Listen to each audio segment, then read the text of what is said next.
Yeah, get into our guests. So normally we try to learn more about our guests. Give you some time to talk about yourself and how you got through your journey of life and where you are. So Kimmy, you want to take the lead here? Yeah, please. Well, start off, please, by telling us, where you kind of started, what's your interest now, and what kind of got you into this space. Cool. It all began. No. It was a dark, stormy day. Right. It was a dark, in the stormy streets day. of Brooklyn, in Flatbush. And no, like I feel like I've always been like a nerd. So like that's my starting point. Is like renting the Sailor Moon VHS from the store around the corner from my house, watching the Pokemon, watching my 4 kids, and from there I kind of like super got into like fashion. Like I got into fashion through like cartoons and anime, video games for sure. Like I played Final Fantasy X2. Oh yeah. And I was just like, I want to dress like these girls, or like Tifa and like Advent Children, Final Fantasy. Like I was like, I want to dress like this. And especially back then, there wasn't as much access to like cute, cheap, alternative clothing. So like nobody looked like that. Like that was like really like, ooh, like you look like a video game character. So then I like became sentient that like, okay, I'm into fashion, but I'm also nerdy. And then I discovered cosplaying through like cosplay music videos on YouTube. Back in the day, like, shout out Beat Down Boogie and like Mineral Blue and all those people. Like, and like I was like, damn, these cons look fun. Cosplaying looks fun. Like I'm already into fashion. At that time, I was also doing like freelance styling, like fashion styling. So really, that's cool. Yeah, so it was kind of just like. And as a stylist, you kind of create a story with your outfit or your clothing, whatever, the picture, whatever it is you're styling. And it's just like that with cosplay. You're like creating the story of that character. You're portraying that character. So I was like, it's kind of the same thing. So I cosplayed. My first con was like New York Anime Fest. Is that what they were calling it back then? I'm like, that's a back in my day. You've been cosplaying more than 10 years, like, right? Yeah, it was like in the basement of the Javits Center for like 2 days. I want to say it was New York Anime Fest. Because Anime NYC wasn't here yet. No, that wasn't so it was back then. And like even back then I was into like J Fashion as well. So like also J Fashion was a pretty big part of how I kind of slipped into cosplay. Nice. We go from like the Visual K, Decora, Garu. You go through all the styles and then you're like, so okay, maybe I'm just like a weeb into fashion. So I started doing the cosplay stuff, and then from there it's just gotten bigger in every sense of the word. From when I started, you be everywhere. So what now? But I just mean just cosplay in general. Like the concept of cosplay is it's not even like a niche anymore. Like I wouldn't even call it niche anymore. It's kind of mainstream. Yeah, it's I mean, anime as a whole. I've told them before. Oh it's in a different sphere now. Yeah, now you're like kind of lame if you're not into it. Yeah, it's like, what do you mean you don't watch like whatever it is? The fuck are you watching? Yeah, like now you get bullied. Swine. You get bullied for not watching like Attack on Titan and shit like that. Oh my god, yeah. So that's pretty much where it started. Like I've always been interested in fashion. I've always been into video games and stuff, and it was like stuff that I was doing, and then I saw that like I started finding like community of people, especially like Black people and stuff that were like into these kind of stuffs online, and then that kind of grew because obviously when you meet more people that are into the stuff you do, you feel more comfortable, you do it more often. Absolutely. You start doing like meetups in like Chinatown, back in like Elizabeth Center Mall, those like throwback stuff. So like like that's kind of where it just started, and I kind of just been in that space since.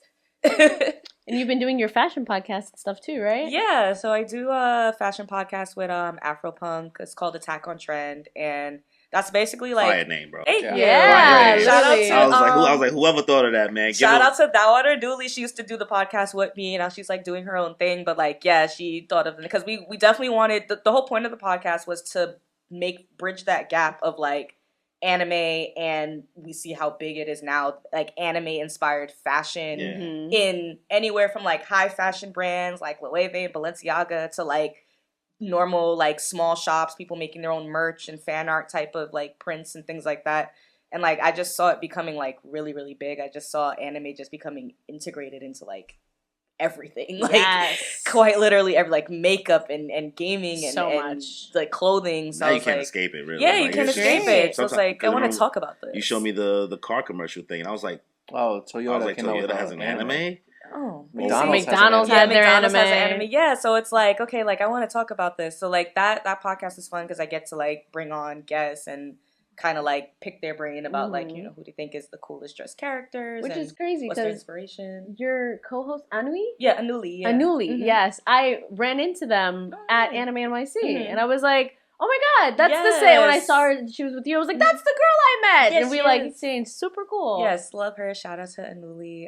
She's also super fashionable girl, so it was just like we both like fashion, but we're both really big nerds, so like we want to talk about that together somehow. It was hard because when I started cosplaying, like I was doing so I was a freelance fashion stylist, and in that world, it's like, especially in New York, it's like fashion. Like if you're not a fashion head or a fashion girly, then you're not taken seriously. Yeah. So it's like two separate identities back then. Like I had my personal page, my fashion page, and then my cosplay. Because every time I would post anything nerdy on my fashion page, people would look at me like, what the hell? The fuck, And then vice versa. And then fast forward, and now we have like Meg Thee Stallion literally cosplaying Todoroki on the cover of Paper Magazine. Yep. And every pop star right now is getting into their like alternative video game character bag. Yeah. So it's like, okay, cool. So it's safe to mix now, I guess. Awesome. Yeah. So I was just like, okay, I mean, definitely like an Asian, because like the people who are becoming famous now are like, unfortunately, they're younger than us. So, they grew up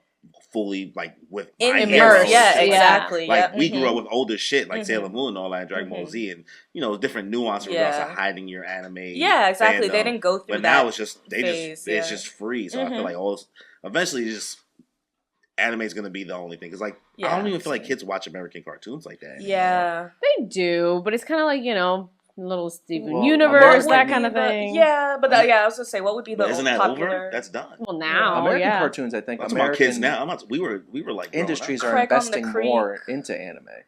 Like look at Netflix. Netflix is investing huge into anime, especially like kids are watching cartoons, but I feel like age wise, like. Even though there's shows like Steven Universe, Amazing Gumball, Adventure Time, who like kids are watching, but like Gumball. That's also for us. Like I don't care. I'm 30 years old. That's Gumball for me too. Is fully for adults. Regular show, things like that. But I don't think they're investing into like the avatars and like we're not getting another. There's no Hey Arnold. They don't make Hey Arnold anymore. Like, they're not making Dougs and stuff like that. I see Bluey, like, and that's like, yo, what is this Bluey thing? What is this Bluey thing? I put it on for my dog.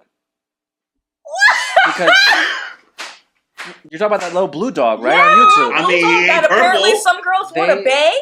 What? You want to bang Bluey's dad? Well, Kayla, you should. You're a monster fucker. So. What? I am also. Wait, hold on. I am also a monster fucker, and I do not want to bang Bluey's dad. I just want to make that very clear. He's like wholesome. He's a wholesome dog. Yes, that's why I was confused. And well, isn't it a kid show? So. Hey, I love don't come at me. Don't do that, bro. I was like, damn, I called her straight. I've been quiet, bro. She called me. So it's not monster fucker. It's not furries. What is this Bluey thing? Yeah, it's just a cute little cartoon from what my little cousin's obsessed. She just had her third birthday of it, and she's like, "Me encanta Bluey." You know, she's Spanish. I went into Hot Topic. He's Australian, right? Blue's an Australian Shepherd. I didn't remember my cousin. No, not your kid. No, I don't know. So it's just a little dog, but apparently, like, the story is like cool enough that adults can watch it with their kids, and they're not like they don't want to blow their brains out. Put it on for your dog. You don't pay attention to nothing. And then I leave. It's for when he's alone because he can watch the TV because the colors he can. When they animate it, it's colors that dogs can see. It is, yeah. Wow. That I really? hear. Okay, that's really cool. Why do you know that lore and not the actual lore? Like, you know side lore and not real lore. That's crazy. Well, I went into Hot Topic and there was, like, Bluey hoodies. Like, and I'm just like... Oh, that's a lot. Yeah, like, you know, like the DBZ hoodies where it's like this full zip hood character, but it's Bluey. They said, fuck Gojo, we got Bluey. Yeah, and I'm just like... That's crazy. I understand... Bluey with 2 dicks? Yeah. Statue? Like... No, oh my god, no. Like, I understand meme culture is now, like, mainstream culture, but the Bluey thing, I do not get.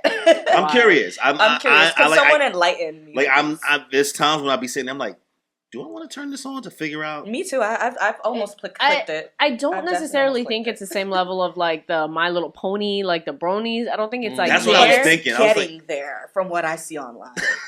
I have no idea. I've seen a lot of weird YouTube shorts. Like it's like the My Digital Circus Skibbity Toilet crowd of people. Yo, like Skibbity Toilet. I don't know anything about that. Oh, that's when I was like, I'm old. God, yeah, nothing. son, I don't even.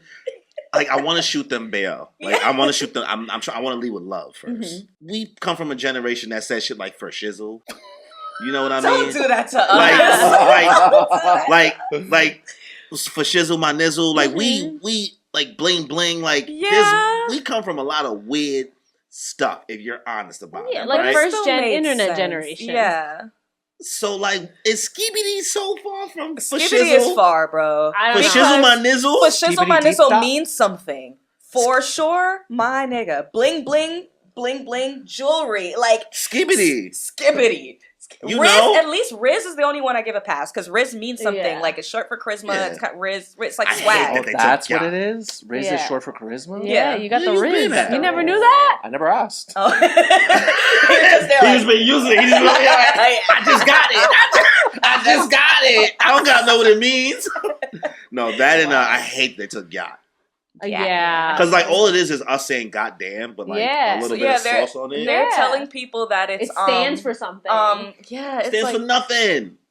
What, girthy? Like, God, something? your ass. Yeah, God, your ass is thick or something like that. Like, God, your ass thick. No. Literally, it's just crazy. imagining an old black uncle talking about, God damn. Literally, like, how do you not is. hear that when you read gat? You got like, yacht, like. I'm over here like, they turned it into like, oh, she has a yacht. I'm like. Yeah, she has a yacht. It's crazy. No. Jail. I hate that. Every time you hear the kids, save the kids. Save the kids. They got rid of the New York Regents. Save them. Yeah, for real though. Yo, that's another thing. That Regent stuff, like dressing and language. Like, oh yeah. Did you take the Regents? I did. You know they got rid of it, right? For these kids? Are you sure? I think some schools still have it. No, it's not in effect yet, but like it's going. Oh, like, okay. I didn't know they were going to. They're removing the Regents.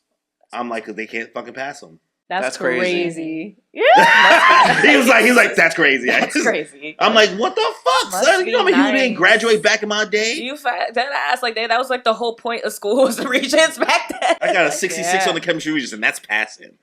I got a 74 on chemistry. Wow. I forgot what 97 on global though. Ow. Okay, anyway. So how has it felt kind of getting more into just the creative space for anime, being like, you know, a woman of color? Because I feel like there's already so many just different challenges that comes with it, especially because we've been listening to the Megan Stallion album because I was wearing this yesterday and stuff like that, and like we talked about like what Megan Stallion has been doing for the culture, kind of propelling it and kind of being that idol. I think this new idol for a lot of girls of color that like just nerd stuff. So how's that been for you navigating the space and, you know, kind of going through it all? I think there's so much more of us now, and I think that's important. And I feel like the more of us I see, the more new people I see. So I just think it's like this growing space of like Black girls showing that we're not a monolith and just being like unapologetically nerdy, because like one, we know right now that like anime is mainstream, so Black girls are gonna like anime. So it's like nice to see that there's no like,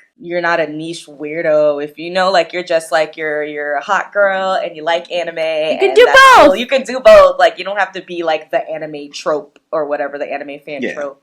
And when I started, like we really just had like certain, like there was like the Cosplaying While Black Tumblr page that was like a big network for us, and there was like maybe a little Facebook groups, but now there's like all these different types of podcasts and just content groups, and everyone's like kind of just pushing out so much of their own like ideas and stuff, and I think that's what's growing the community.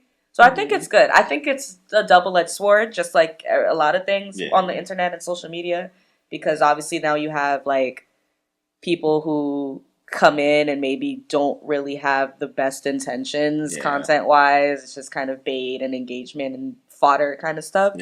But like besides that, like when it comes to like Black women, like we are doing our thing, and I'm just seeing so many amazing creators obviously get like overlooked too, because that's how it is in this space online. Yeah, exactly. Like even as a cosplayer, I mean, you as a Black cosplay online, it's like you playing Call of Duty. I see her comment section. Yeah, like exactly. Like it's like you playing Call of Duty. It's crazy, and they do it just for fun. Like that's they're just ignorant and 10 years old. Literally, and they just want to say anything behind the screen. Literally just want to say anything. So it's like growing up with that, I'm used to it. I know not everyone's used to it, but I am seeing more people not let that deter them from trying to cosplay, getting into being nerdy, making content, and all that type of stuff. I'm of the mindset, listen, they can't fight probably. Exactly. Oh, yeah, And if they can't fight, Mm-hmm. I can't be tripping over this comment. Absolutely, no. That's a fact. I'm like, if they not gonna say it to my face. If you're not funny, and if you can't fight, then That's it. not. I said it before when we had Kumar. I was like, listen, bro, I feel like there should be a paperwork you gotta file when you create a username. Like, can you fight? Right. Yeah. So if watch your mouth. if you can fight, then hey, say what you're gonna say. If I know you're gonna fuck me up, then it is what it is. I'm humble. Is what it is. I know when I can't take it. Like if niggas Nelson, I'm like, I'm gonna think twice about 6'6". Dream job wise, you know, because you've been hosting a lot of stuff. Which like I want to know how you even got into like hosting. Like how does that? You've been styling, you've been cosplaying, you've been Yes. hosting, Yeah, you've been all really over. have I a lot have of lived things many going on. lives. Yeah. That must be like did a I hell get of a into balance. Well, like, technically, I got into hosting through cosplay, but I started to host Girls Game Night, which is like an annual charity event that I do with Land Party out here, and it's just amazing. Thank you. It's just a night that like we kind of open up the OS NYC. We open up the space for girls to come and in a judge-free, stress-free zone to like try out new games, participate in like casual tournaments, and just kind of like make it so that you feel comfortable enough trying something new to see if you like it, meet other girls that game and stuff. Because that's really cool. Just like being a black cosplayer online, being a black girl gamer, it's like exactly the same. It's rough. It's pretty freaking rough. So it's nice to have a space where it's like you don't have to feel like you have to be the best at everything. If anyone knows me, I'm the biggest Tekken shit talker, and I'm like not even that great. I'm just very passionate about the game, and that's okay. Like that still makes me a gamer. I still play the game. Like there's this connotation like, oh, if you're not good at the game, then you're not a gamer. And it's like, well, no. I play Smash Bros. With items. Yeah. You know, like I too. actually enjoy getting my ass beat sometimes. I'm a sadist. It's fine. Like exactly. I like playing. Just playing. Yeah. It's so fun to from play. there, like with Girls Game Night, so we do that every year. It's always the Sunday of Anime NYC. Ooh. So it's gonna be this Sunday in August. Oh, but wow. yeah. So from there, I used to host that, and then I kind of just realized, I think through when I started getting more into the whole like wanting to bring in my fashion side, when I figured it was safe now. And I'm like, yeah, we're mixing things. Woo, niches collide. So once I started getting more into that, I realized that like I really like talking. And like I like to yap, I like to interview people, I like to hear people's perspectives on things, whether it's like pop culture, social commentary, anime, gaming, whatever.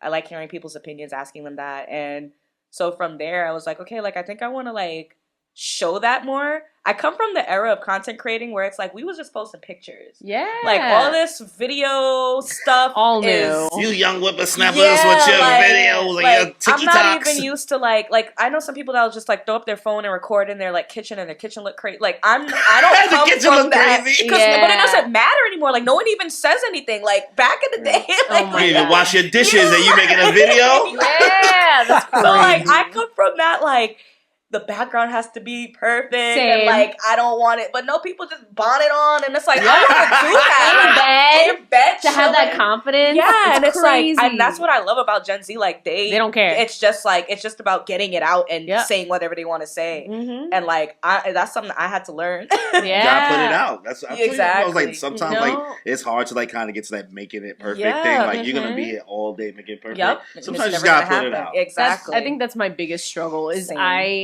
I come from a generation where, like, maybe it's just me and, like, middle school mean girls, but, like, they would pit everything against, like, oh, this thing in the background, you left that in? Literally, same. Your shoes, this thing's not done.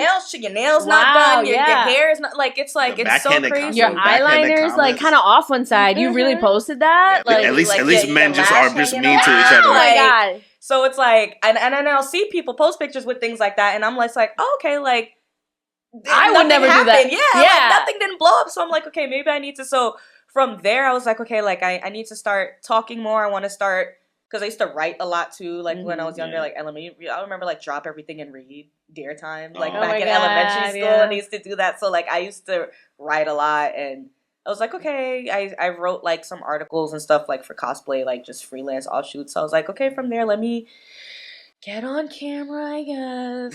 Let me start videotaping things.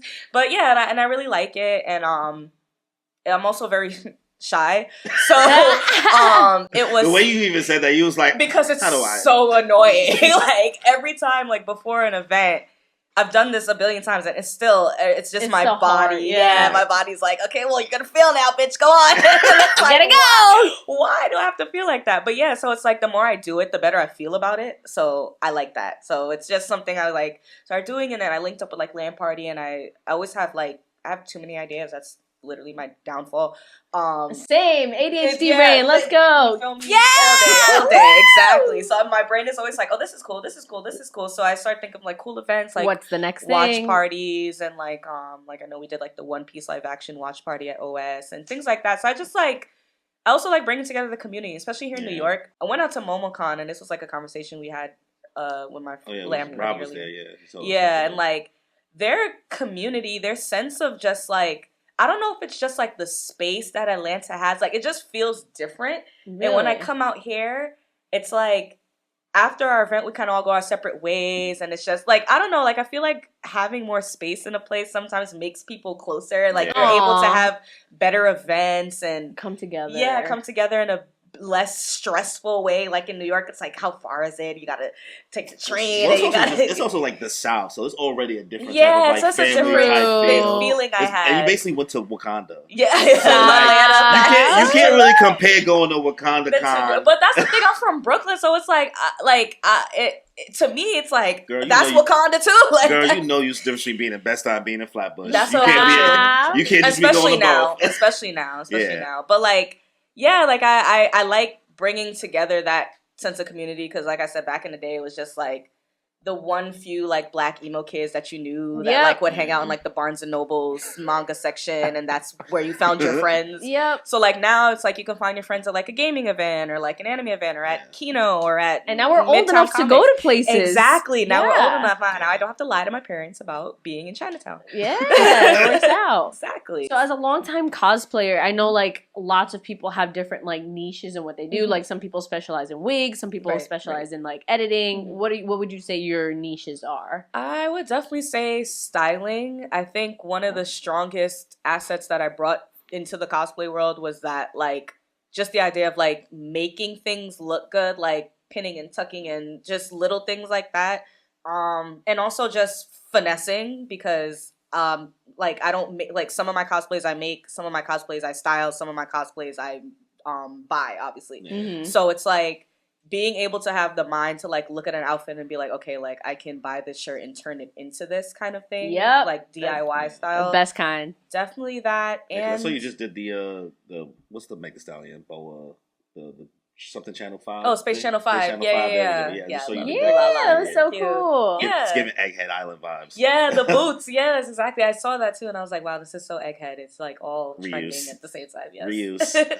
And like, yeah, so things like that. And I would definitely say like, again, coming from the stylist editorial eye, like photography wise, I think that would be one of my niches too. Like, is again, it holds me back because it takes me like a month to get any photo shoot that I do out. Same. But like I like it because it's like the quality or like whatever editing I'm doing to like match the character. Because I really like to match bring the character's vibe to. I don't like feeling like I'm just wearing the costume and I'm just like here, like so. Yeah, definitely bringing the character alive, kind of creating a story sometimes, and like styling, just putting everything together. Nice. I like that. What do you